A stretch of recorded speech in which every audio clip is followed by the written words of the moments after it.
Afternoon po mga kababayan. Good morning po mga kababayan, ma'am sir. This is Jam, the Filipino channel ang inyong pamikon. So today is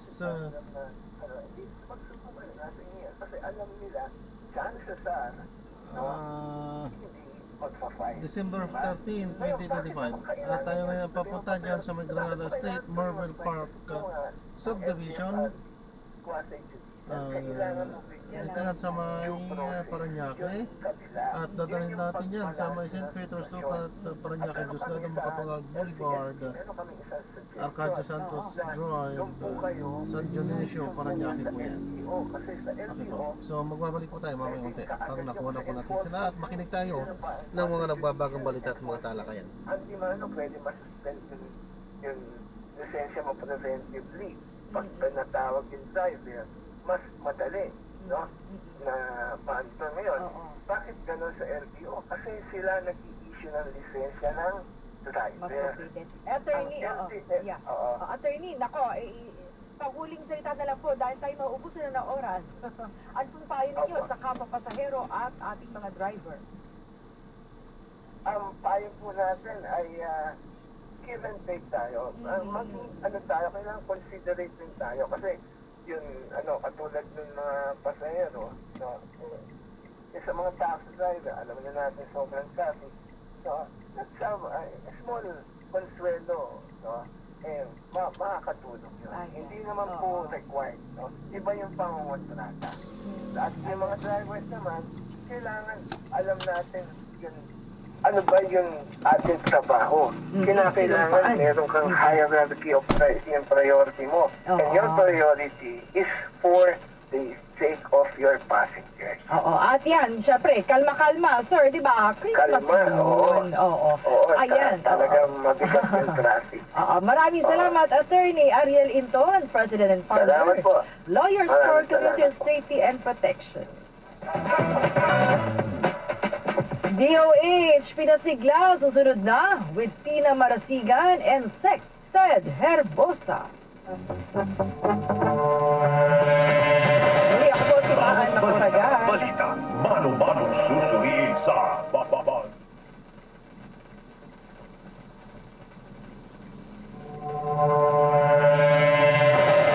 Bawat balita, mano-manong susuriin sa bababalik. Basta AM, DZMM.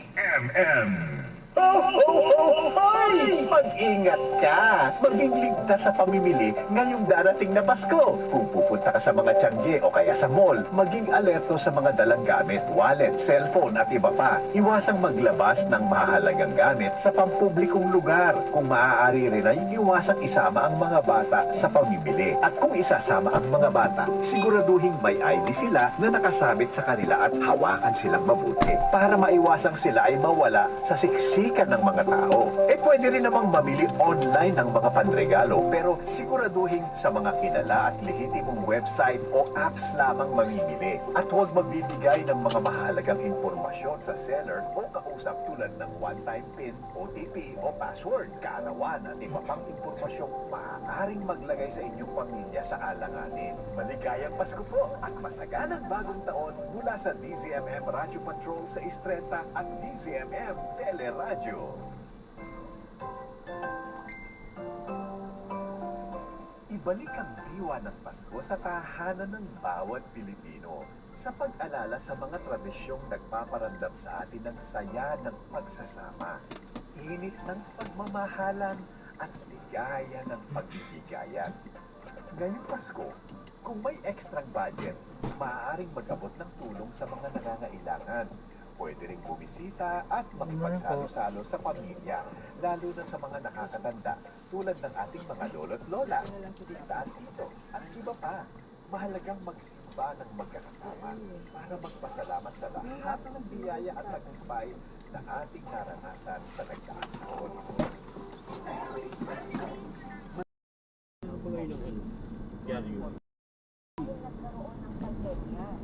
Tapos yung mas naramdaman dito, year 2020 na, so medyo naghahabol tayo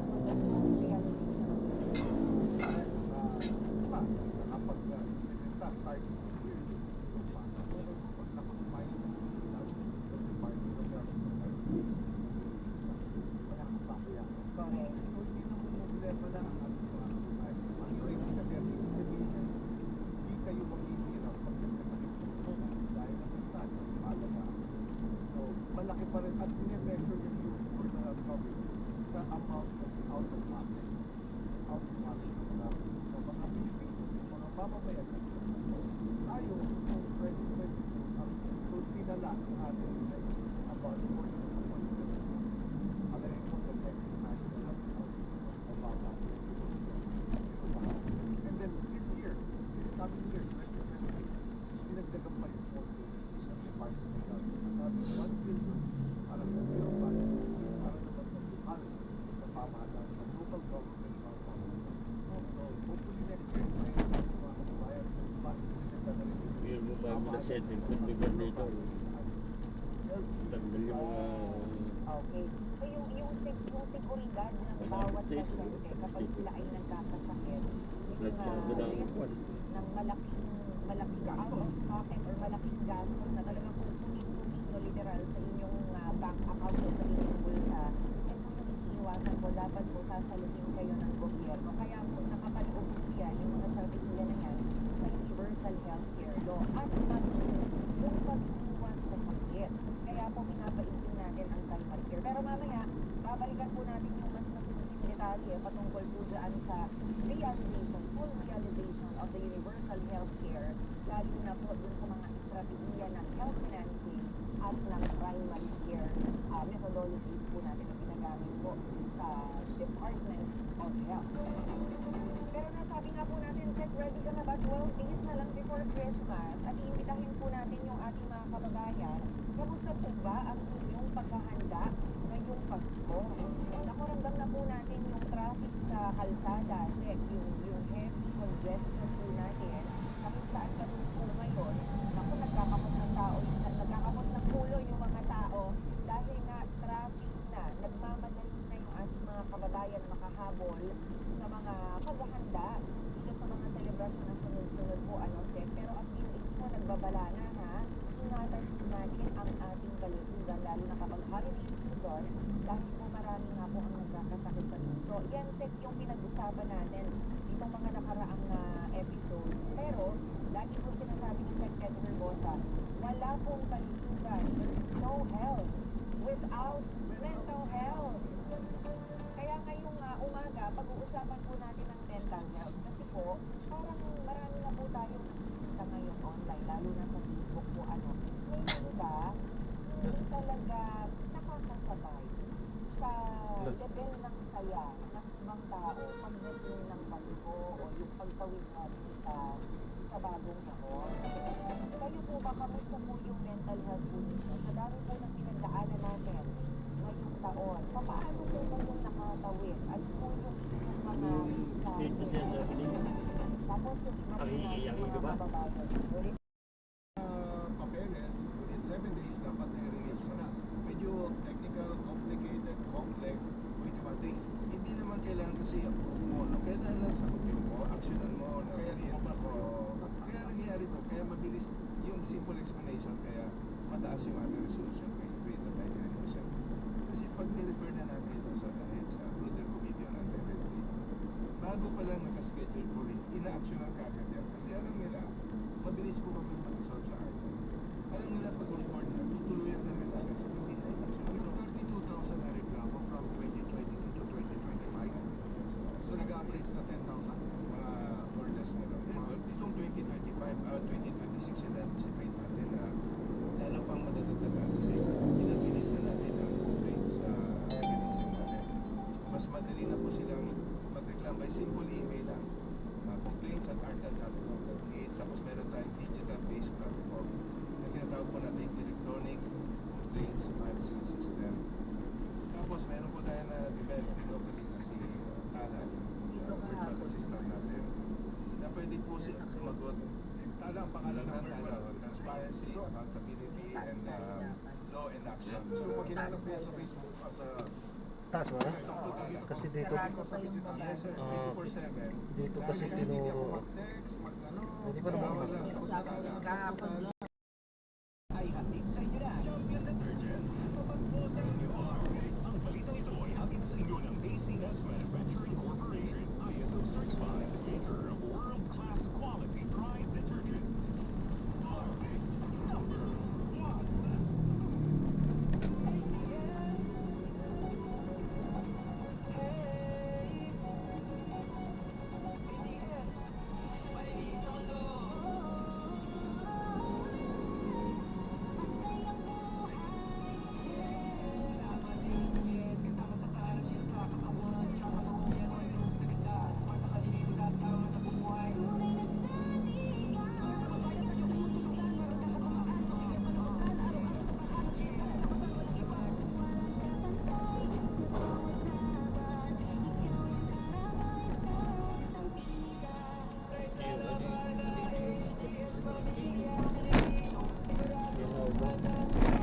Dito sa right side yun.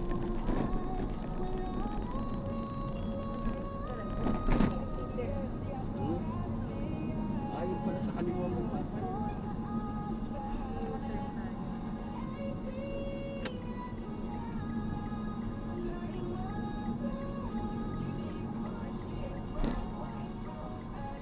Hindi ko alam, kala ko bumili sa ano, malapit sa ano. Yung kapakanan ng city hall ng ano, Parañaque. Kala ko doon malapit. Hindi ko rin pala alam.